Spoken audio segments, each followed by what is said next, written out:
Saturday, December the 11th, 1982, Vayeshev, first day of Hanukkah, 1982.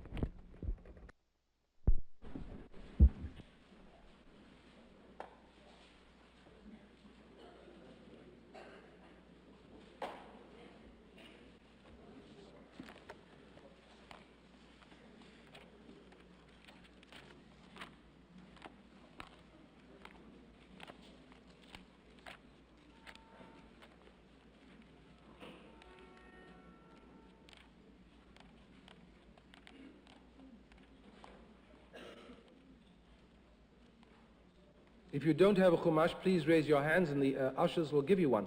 Anybody does not have a chumash?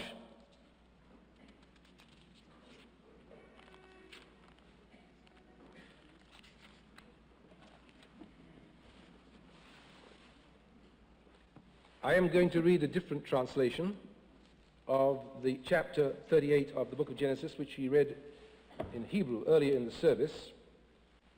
And this is the new translation of the 5 books of Moses put out by the Jewish Publication Society of America.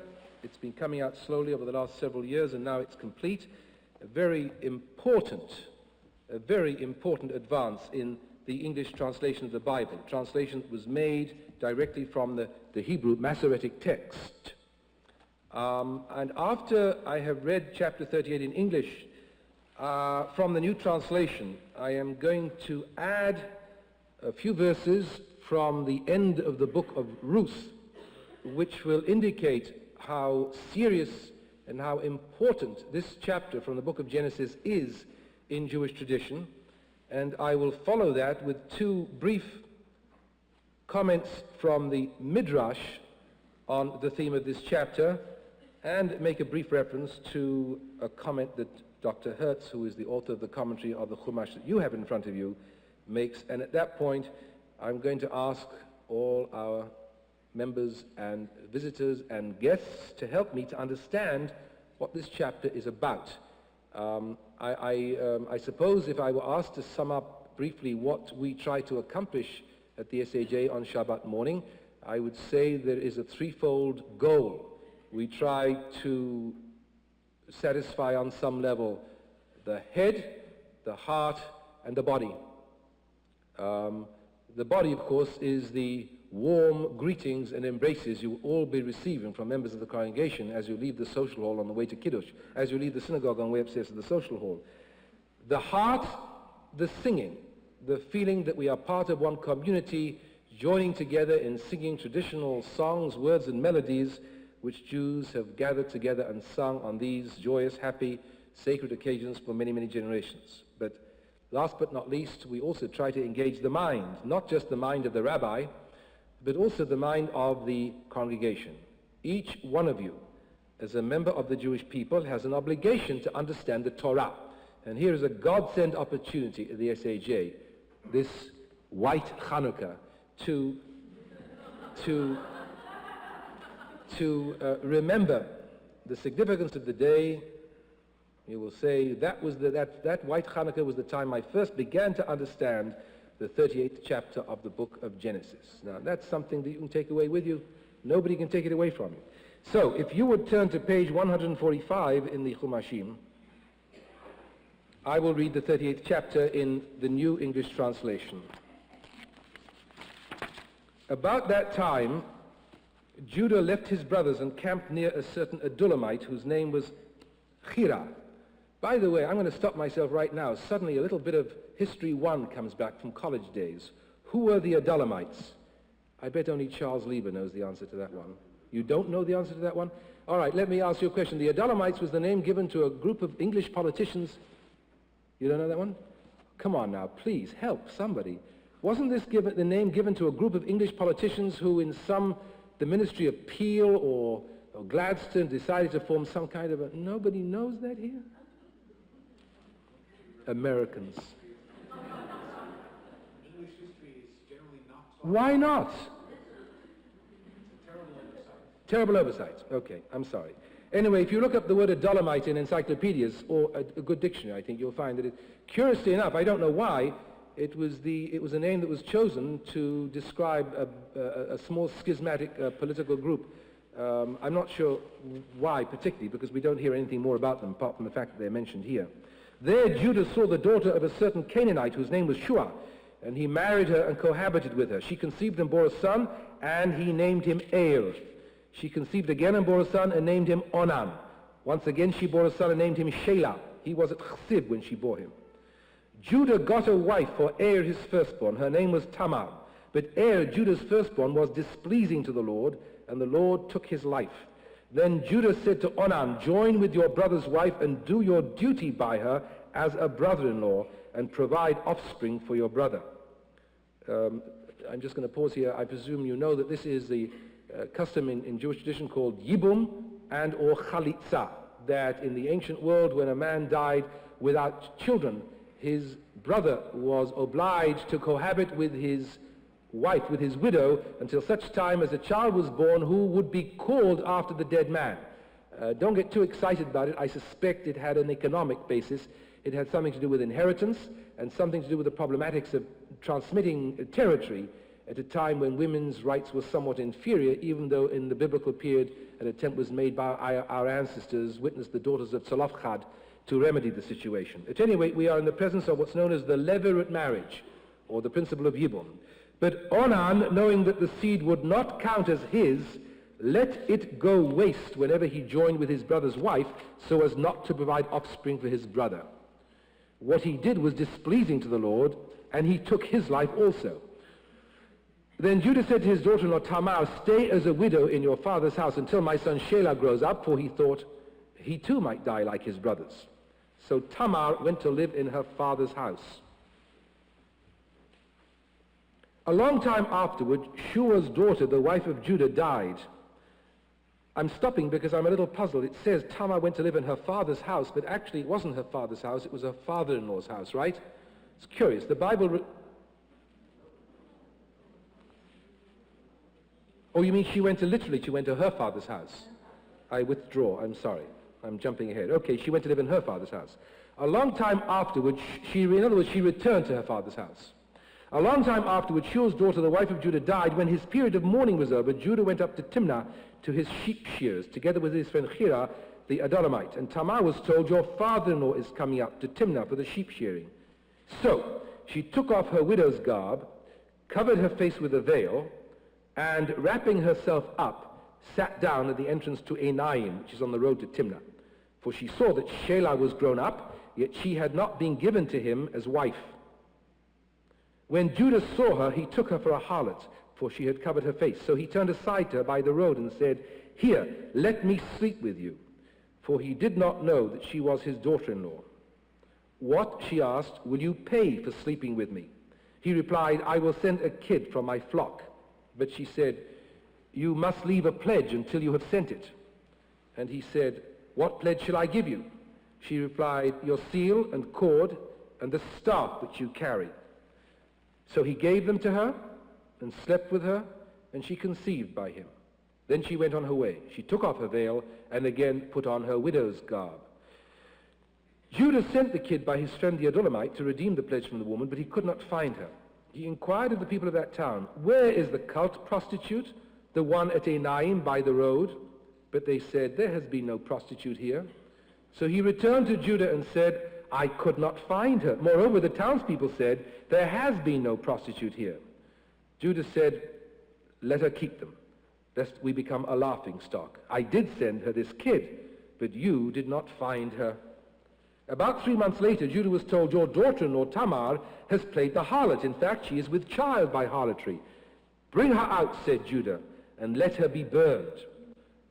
As she was being brought out, she sent this message to her father-in-law.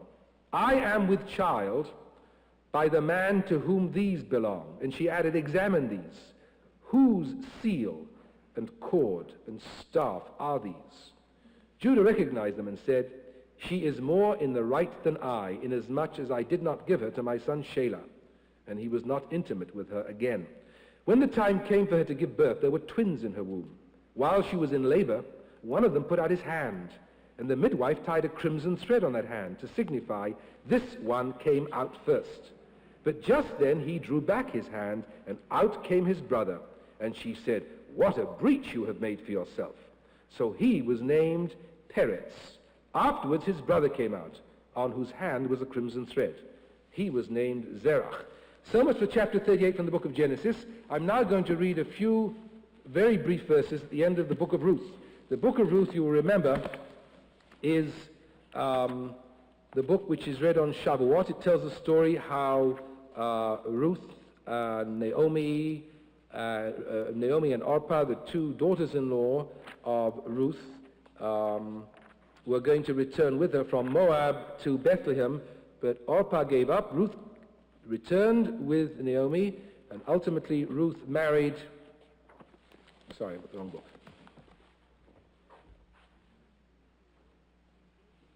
Ultimately Ruth married Boaz. What I'm going to read out from the last section of the book of Ruth is the lineage of Boaz, which leads to King David, which therefore leads to the Messiah, who in the Jewish tradition has not yet come, but who will be an offshoot of the house of David.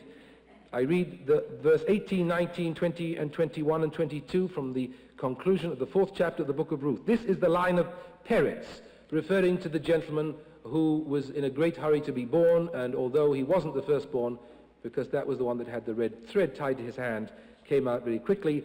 This is the genealogy. This is the line of Peretz. Peretz begot Chetzron. Chetzron begot Ram. Ram begot Aminadab. Aminadab begot Nachshon. Nachshon begot Salmon. Salmon begot Boaz. Boaz begot Oved. Oved begot Jesse. And Jesse begot David. Now, in case a mistake has been made, Dr. Hertz looks as if he's rather embarrassed by this chapter, as perhaps he might have been. This is not a chapter that was embraced by the Victorians. And as you know, poor Onan, through no fault of his own, lives in psychological textbooks. Dr. Hertz has enormous difficulty understanding the story, and he tries to account for it by saying, at the bottom of page 146, in pre-Mosaic times, it seems, every member of the late husband's family was under the obligation to perform the mitzvah of Yibum. In other words, what the the late Reverend Dr. Hertz is saying is that it wasn't what it appears to be. It wasn't what it appears to be. In fact, Judah wasn't performing an act of quasi-incest. He was being a good Jew. He was doing what the brother of the deceased man should have done, and therefore it was okay. I just want to draw your attention to the fact that the rabbis of old were far more realistic than their latter-day conservative successors. And one rabbi makes the following comment on Judah.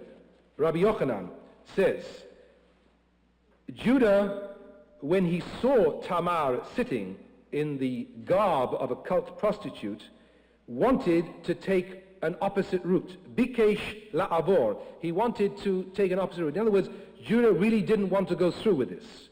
V'zimein lo hakadosh baruch hu malach shehu memuneh al hata'ava. But God appointed to look after Judah and to arouse his desire a special angel appointed over lust. That's a very interesting notion, that in Jewish tradition there is a special angel who is appointed to preside over lust, desire, ta'ava. So, I'm afraid Dr. Hertz either didn't read this midrash or forgot it conveniently. So the rabbis wanted to make it quite clear that this was something that was sinful. This was something that Judah's moral sense on their level felt was inappropriate. That is to say, he didn't know it was his daughter-in-law, but of course God did. And the angel that was appointed over lust says to Judah, Heichan ato holech? Judah, where are you running to? This is it. Meheichan malachim omdim. Where will all those kings come from? Mehecham Gedolim Omdim, where will all those great ones come from? And ultimately, I suppose, where will the Messiah come from? So Judah reluctantly came back. Well, that's not actually the Midrash. I just thought I'd add that to make the continuity. Now, more importantly, a very interesting Midrash, which I had a moment ago, and now I seem to have lost. The rabbis commenting on the verse from Isaiah, your thoughts are not my thoughts, and my thoughts are not your thoughts, says God. Here is the observation that they make in connection with the 38th chapter of the book of Genesis. The tribes were busy selling Joseph. Joseph was mourning at the bottom of the pit. Reuben, who had just committed a crime, was busy mourning and fasting. Jacob, who believed that his son Joseph had been torn to death by wild beasts, was wearing sackcloth and fasting and praying. Judah was looking for a wife, and God was busy creating the Messiah. In other words, the Midrash makes it quite clear that the 38th chapter is the genealogy of the most important person in Jewish tradition. I would like to know what you who have heard this reading this morning feel about this, what your reaction is, and we will accept and entertain any reaction, any question. It should be, of course, germane to the topic that we're discussing, preferably. Particularly, we are interested in something that we have been noticing for the past several months here, the way in which the Bible, the Torah, repeatedly uses similar themes in dissimilar ways. Okay. Emily?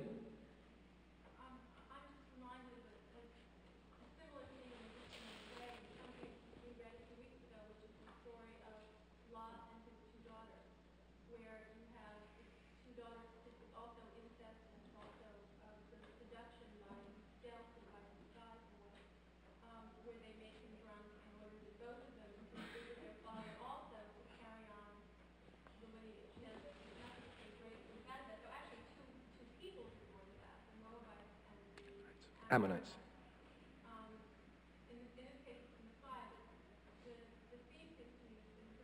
Yes, Emily draws our attention to the fact that the notion of incest as a creative experience in terms of the ongoing transmission of the Jewish people is also raised in a different way, in a kind of a parody, in a kind of an inverse way, in connection with the story of Lot and his daughters. After the destruction of Sodom and Gomorrah, Lot and his two daughters end up in a cave.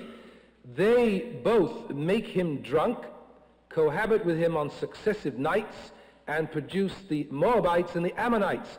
Emily's point is even more interesting because Ruth happened to be a Moabite, and therefore it's double whammy, as it were, in terms of incest, because the Moabites were not permitted to intermarry with the Israelites.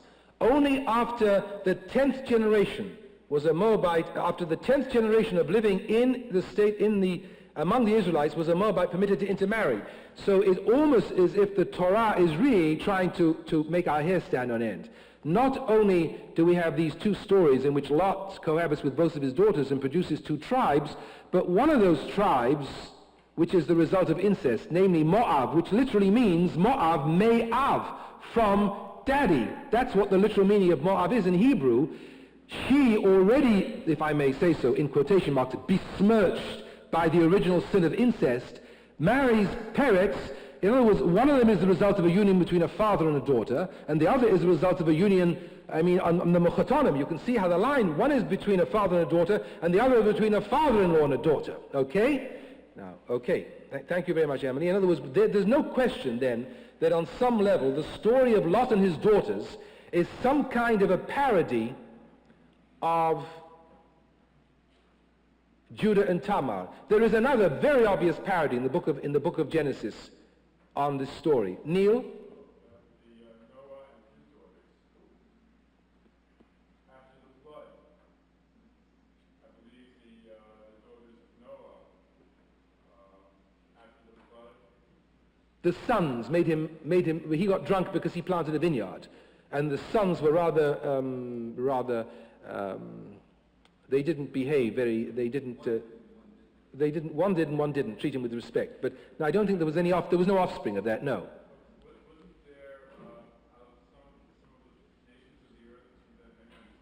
Oh, well, I think what Neil is referring to is a well-known fact, because since, according to the biblical story, there was only one man and one woman at the beginning of everything, who did the first children marry? To which the answer is they married their brothers and sisters. This is a well-known rabbinic theme, and incidentally, there's no alternative if indeed we accept the biblical notion that the entire human race developed from one person. Sandy?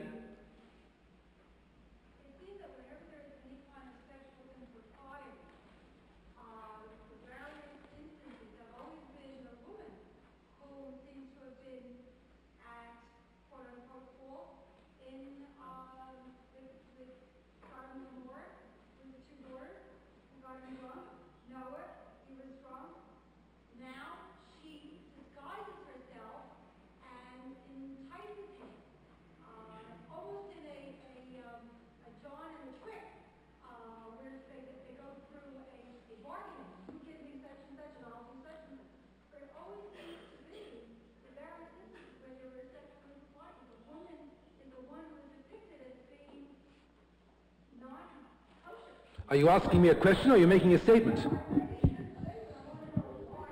Anybody have any suggestions? Okay.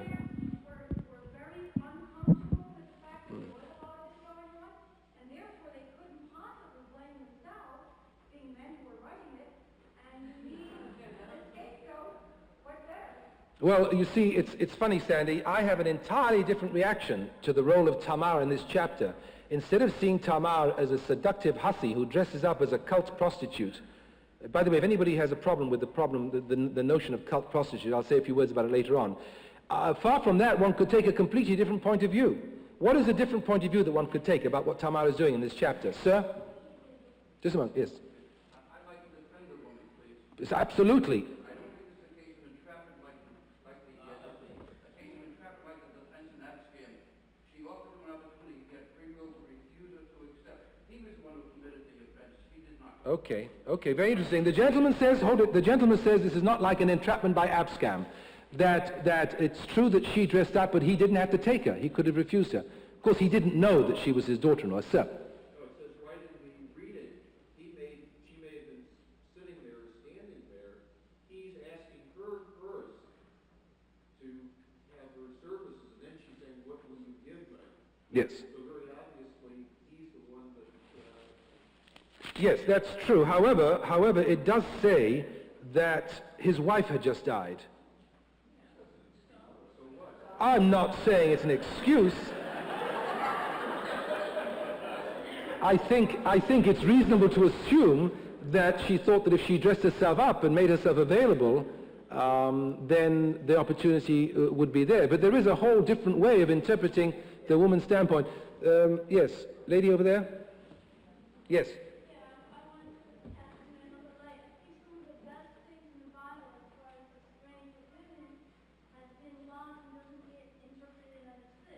I'm sorry, I can't hear that.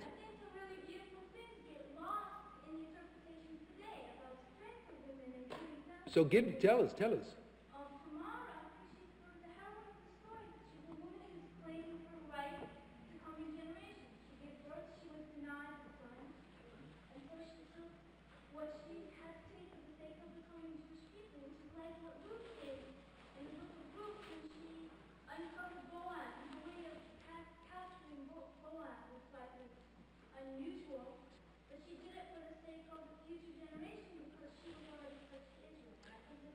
Yes, I am very good. I must say, I'm personally indebted to you. That was an incredible idea you just gave.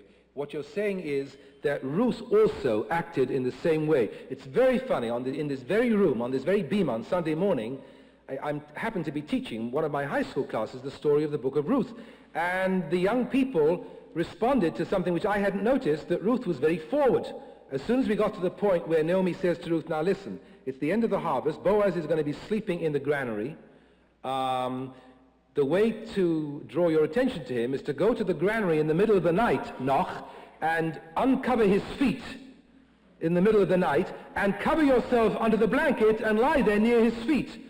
And of course, the Talmud says that, well, I won't tell you what the Talmud says. We've had enough already on that line this morning. But the Bible says the man got a shock. He jumped into the air. I mean, what would you do if somebody uncovered your feet in the middle of the night and covered themselves up? And I think this point is excellent. What it says is there is another part of the Bible where a woman who otherwise has all the virtues, because Ruth is the one who says, entreat me not to leave you. Where thou goest, I will go. She is the epitome. She's a model Jewess. She is the woman after whom all proselytes from other religions to the Jewish people are named. They are the daughter of Ruth. Ruth is the original proselyte. And yet when it came to the problem of making sure that Boaz indeed went about in such a way as to be able to produce the next link in the generation of which Tamar was the first part, she also had to act in a little, she had to be aggressive. She had to be sexually aggressive. And read the book of Ruth. You'll see what happened. Boaz was extremely responsible, and he said, we're going to do this the right way. He says, but you can stay there until the morning, because we don't want to embarrass anybody. Michael, I'm sorry. Two reactions. One initially emotional, and the second intellectual. The first emotional one, when you read the story, was kind of really taken with the fact that we have a Messiah with feet of clay. I'm sorry, we have a Messiah? With feet of clay. A Messiah with feet of clay. But he has feet of clay? They played around and he has feet of clay? Certainly does. I mean, his genealogy comes, it's not an untarnished genealogy. Oh, that's right. There's something very powerful in that notice. And that's kind of emotional reaction. The intellectual one is the issue of endogenous. That whenever you've got a people chooses to marry in, not marry out, you've always got this problem in one level or another. There is always incest, so long as the people insist that they don't marry out. And this is really a very clear recognition of this. It's teaching a lesson saying there are two values. You can have the value of purity, of no incest, or you can have the value of not marrying out. But you can't have both. And this is kind of an intellectual teaching lesson that this is the choice. Interesting, very interesting point. Linda? Two quick points. You can read between the lines and see that Tamar was under tremendous pressure from her community. She had been sent home in disgrace. She was sent home to her father's house after two failures. And her friends said to her, and it says that, they said, your father-in-law is going up to the sheep shearing. And that was the thing. Okay. So she followed through on that. Okay. Secondly, because you find the prohibition against incest later on in the Torah, that people were doing it. I mean, you don't have a prohibition unless you've got people, having this as something that comes up. Another instance that comes to mind, which is the opposite, is Reuven going up to his father's couch. Right. So this seemed to be a problem for him, living in an extended family situation and not Yeah. having large numbers of people to choose from. Let me just stop for one brief moment, because I don't want to forget the point that what you just said stimulated in my mind. What Linda was saying was that Tamar was in a very difficult position, and she had no alternative. Was there another option open to Tamar? What other option was open to Tamar? It says there that she saw that she hadn't been given to the third son, so therefore she decided to entrap or to seduce. Was there any other alternative for her? Just a moment. Was there any other alternative open to Tamar to get married? Why did she do it this way? I'm sorry? Oh, that's a good possibility. That I never thought of. You see, I never thought in the biblical period that women were even asked whether they wanted them or didn't want them. I'm sorry, but this is the biblical period. That nobody asked the first two. In other words, what I'm asking is, could not Tamar have simply asked for an appointment with Judah and said, excuse me, it's time to carry on having children. The boy is now grown up. Could we fix a date? She didn't do that. Instead, yes. Well, I think that she's thinking about it. There's a difference of order in the thinking of the men and women. The men seem to be locked into the pattern of thinking of women on a thin... Could you stand, please? I think your voice will carry further. I think there's a matter of order, that the men and the women are thinking on a different level. Right. And there's a preconception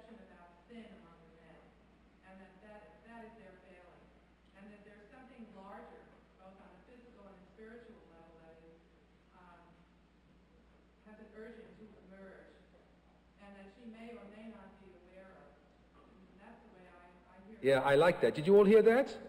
That the men think of it in terms of right or wrong, in terms of law, but the woman thinks of it more in terms of what else might be working through me on this occasion. Is that do I interpret what you're saying correctly? And they were in touch with a kind of a more, a bigger point. Yes?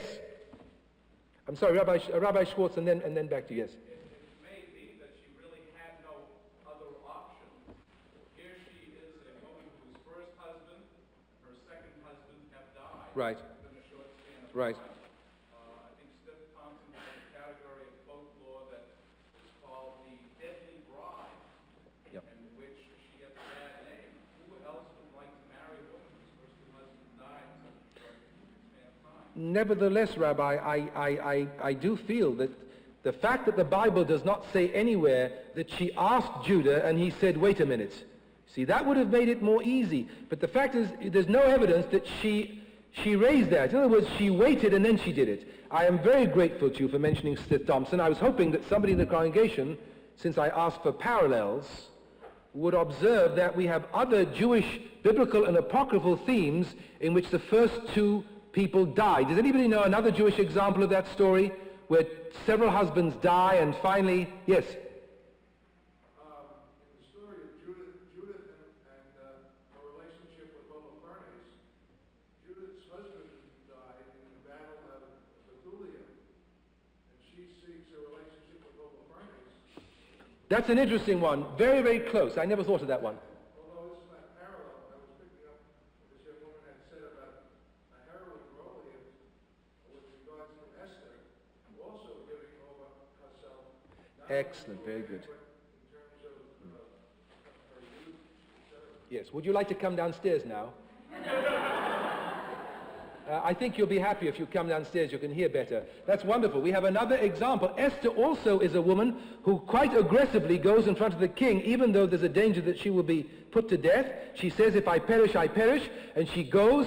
It's not a sexual aggression, but it certainly is a kind of an aggression. The book I was thinking of was the book of Tobit. In the book of Tobit, in the Apocrypha, you have this story of the deadly wife, the wife who kills all her husbands, and the hero has to somehow do something to stop this sequence going on. Rabbi Schwartz, do you want to add something to that? Okay, yes. I think this chapter shows one theme in this chapter is that things aren't always the way they look, because this is twice in this chapter. It looked like Tamar was at fault, but when you take it together with Ruth, with your quote from Ruth, then this is really the way to the Messiah. And the same theme is also with the two children that were born. It looked like one was the first, but actually another one was the Very first. good. Generally, I see here the theme of integration, that you have to integrate the good with the bad, the good with the passion, with the sin, in order to get to the Messiah, to get to the All right. Well, one of the points that you make is, I just want to re-stress, namely, it looks as if it is X, but in fact it's Y. We have another one of those things coming up next week. I just want to ask the congregation whether they can do this. There's no purpose in my telling you these things. I want to see whether you know. This theme, I look as if I am X, but in fact I am Y. That crops up next week. In what connection with what story? What is it? What is the story? It is Joseph and his brothers. He stands in front of them and he says, you think I am the Bernard Baruch of the Egyptian economy, but in fact I am not. I am Joseph, your brother. And they have a fit. In other words, he too has covered himself with a veil. But there's one other much more exact relationship, namely, of which this is some kind of a parody. When Rebekah first meets Isaac, the Bible says she covered herself with a veil. She sees Isaac. You don't trust me, so I'm going to have to find it, that's all. Come on, look for it. I'm sorry. I want you to see the actual verse. Don't look at me like that. I want you to find where Rebekah is being brought back to Isaac. I've got it. Page 87. Page 87. Verse 65. Rebekah lifted her eyes when she saw Isaac. She alighted from the camel. She said to the servant, "What man is this that walketh in the field to meet us?" The servant said, "It is my master." She took her veil and covered herself. What other woman was covered and deceived somebody else in this story? Exactly, she was also covered up. So this business of things ain't what they appear to be. Let me ask you a very simple question. What would you think would be, I'm sorry, Erica. Stand, could you stand, love, because it's much easier to hear, yes. I was thinking about what you were saying about why did she sit down and reason with him? Yes, yeah. I think he wasn't to be reasoned with. There are a couple of things in the story that strike me. One is that he had sent her away a long time ago. I mean, he had a lot of time to come to her, and he hadn't done it. So I don't think it was the point that it wasn't sort of situation that she can sit down and reason with him. Also, in reading the story, the first two elder brothers died. And Judah's reaction to that is, I'm going to lock up my third son, lest he die as well. And he sends her away. She didn't have anything to do with it. They died because of things that they did, not because of anything that she did. I hear what you're saying. I think he was that eager at the beginning of the story to give his third son to her. But the other thing that puzzles me is that because they died, the other two sons died of their own actions, you would think that Judah would hop to it to make sure that his third son does the duty by her. But he hasn't done that. He's locked his son away. I don't think this is the sort of situation where, in any respect, Tamar then approaches Judah years later and says, "Hey, let's sit down and reason this out together." Now, I think you make a very important point, I just want to add that you could, of course, say that Tamar was being sensitive because she felt that Judah was upset he'd lost two sons, and that on some level Tamar felt that she was responsible, and therefore she just didn't feel like going ahead and having this interview with him, and therefore there's some justification. However, the theme of the sexually aggressive woman in the Bible comes up again in the stories of the birth of the tribes, where Leah and Rachel and their concubines are constantly taking the men over, and it's almost as if the line towards the Messiah is studded with aggressively sexual women, or sexually aggressive women. That does seem to be something the Bible is saying. We're coming back to your point again, Barbara. I do think, however, that she did have an alternative which she did not explore. He had made a commitment to her, and that is, Judah had made a commitment to Tamar. Rather than attempt to get him to honor that commitment, she jumped to the devious solution, that is disguising herself to be what she was not. I wonder if there is a comparison with the Jacob and Esau story, where Jacob disguises himself to steal the birthright, and here we have Tamar disguising herself To get her birthright. to get Yes, her birthright. yes. Excellent. Another example. I'm sorry. Jacob's mother decided, yes. It was the woman who decided that Jacob should dress himself up. I'm sorry. I mean, yes, but the woman, and she was a rather strong lady. She used to come on very strongly. I mean, Jacob, okay, Ma. I mean, there's no evidence that Jacob sat down and said, well, let's talk about this, Ma. I mean, it's not as simple as that. He just went ahead and did it. I am in a terrible quandary right now. Yes.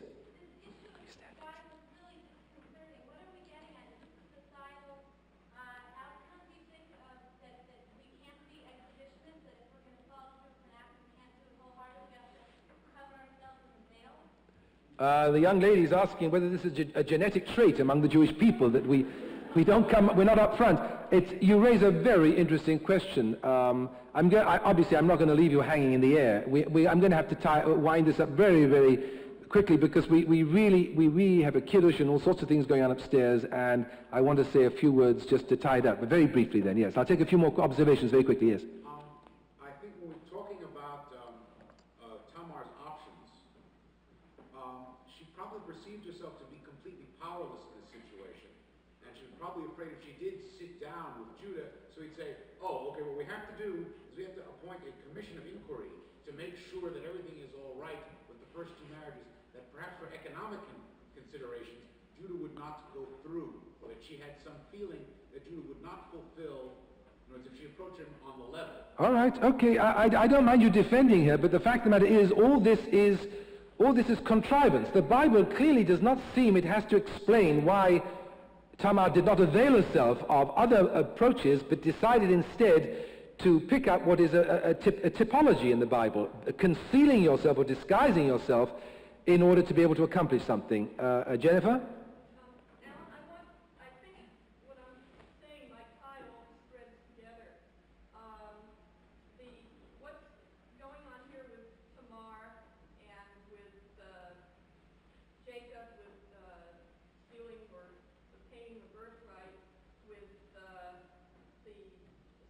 daughters of Lot, and all these people, the devious way that they go about obtaining what they feel is theirs by right, or accomplishing what they feel obligated to accomplish, is done from a self-perceived position of powerlessness. And this ties into the Jewish perception of the Jewish people as a powerless group of people in the world. And if you look at our history in Torah and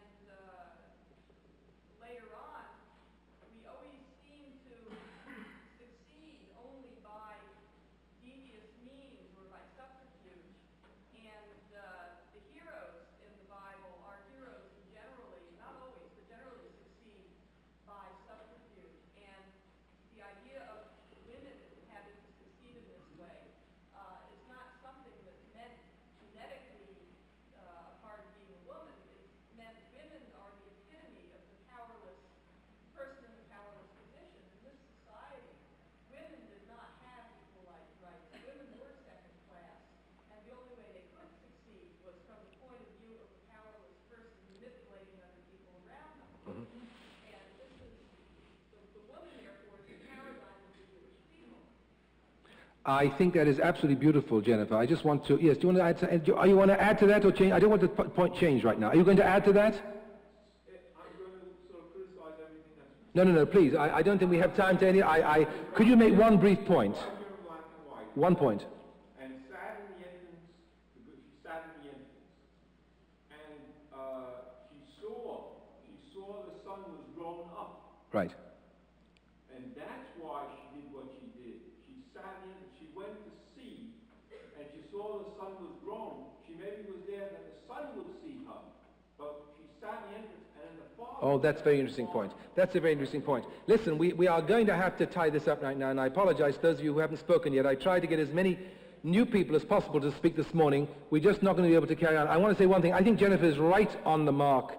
The woman as a symbol of the Jewish people. The woman as basically powerless in this society, but ultimately well, you're platzing, and I haven't seen you before, so would you like to add? Go on. Well, you could say something very different. Well, go and say it.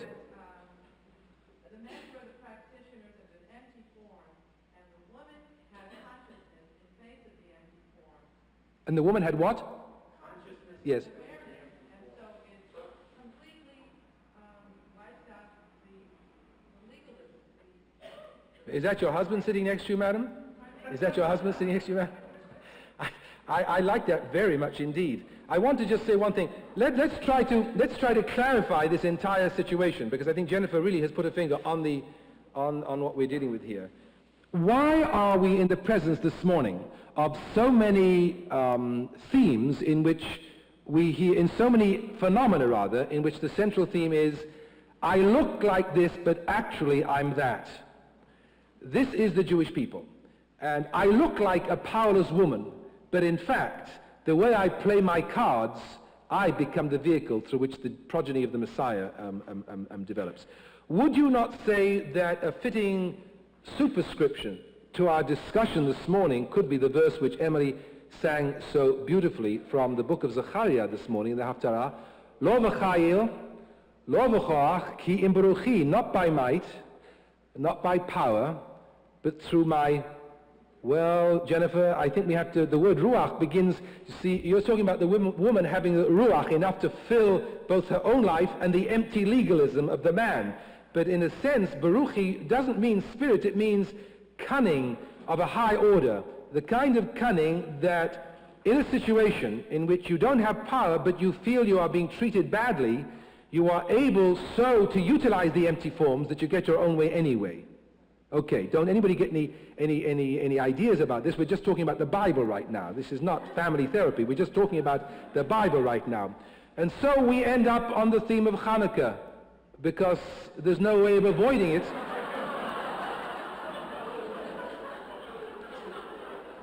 I want to tell you a story. I went to the Jan.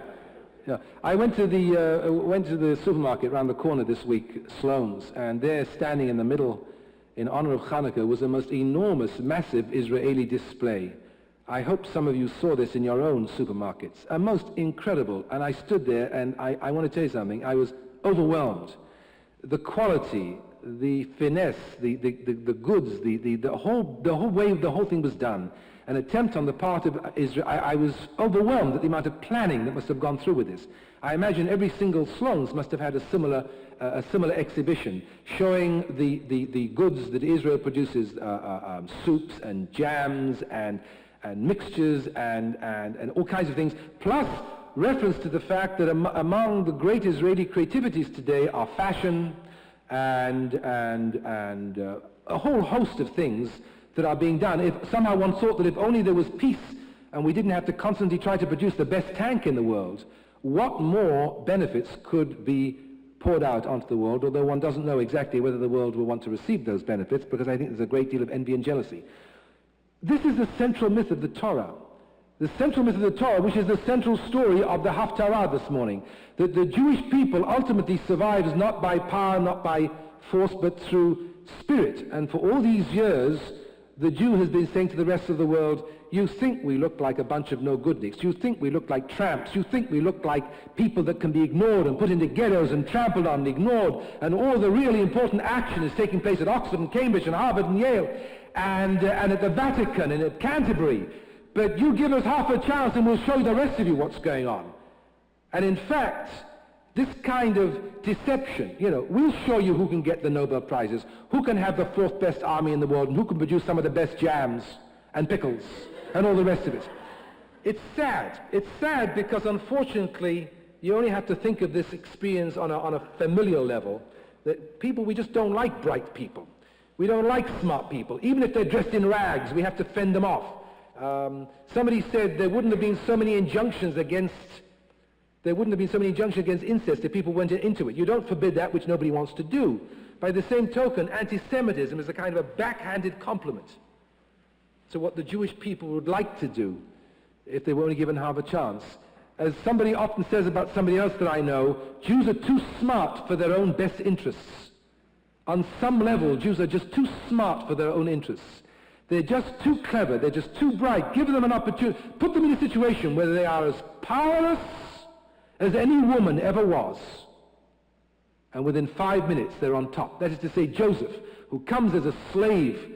Nothing else could be more of a commentary on the entire discussion this morning and the Hanukkah theme, that Joseph, who enters Egypt as a slave in chains within a matter of years, is the number one, next to the Pharaoh in an Egyptian civilization. There's one really final comment that I want to make. One of the main reasons why these themes are repeated over and over again, the theme of the murderous wife, the husbands that die, the theme of covering oneself, the theme of deception, the theme of supplanting, the theme of the younger always inheriting over the older. Why are these themes repeated over and over and over and over and over again? You have to turn to communications theory. What the Bible is a communication to the Jewish people to be transmitted throughout the ages. We're reading over and over again in transmitted code in the midst of our Bible what our ancestors in their genius believed we had to keep on repeating to know what kind of a people we were. Our diagnosis is in that parchment. That's why we have to understand what we're talking about this morning. What the Bible authors were saying to us, you're too smart for your own good. Your decision to live without a land, without an army, without a navy, without an air force is going to make you the object of opprobrium and obloquy in all generations. But what are you going to do? Slit your throats because people don't like you because you're so smart?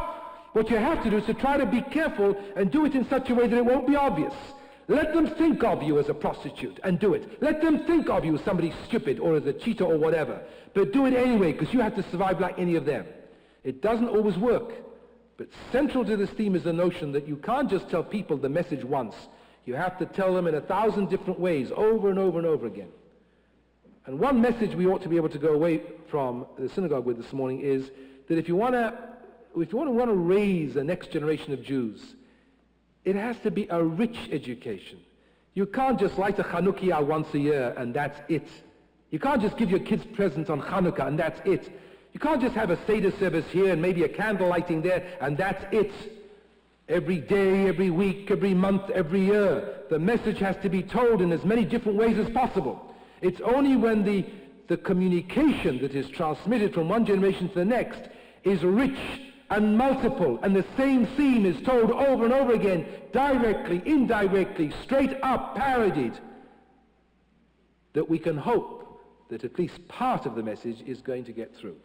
So let today be a true Chanukah, a true rededication of the temple of our bodies, of the temple of our hearts, and of the temple of our minds. Let us resolve to be Jews, not in just a thin, one melody line mode, but with a rich score in which the harmony and the counterpoint and the themes that keep on coming up over and over again and compared and contrasted with each other, let us know that there may be one candle, but many, many rich strands. Well, you have to admit that I covered most bases this morning. We rise for Aleinu on page 194.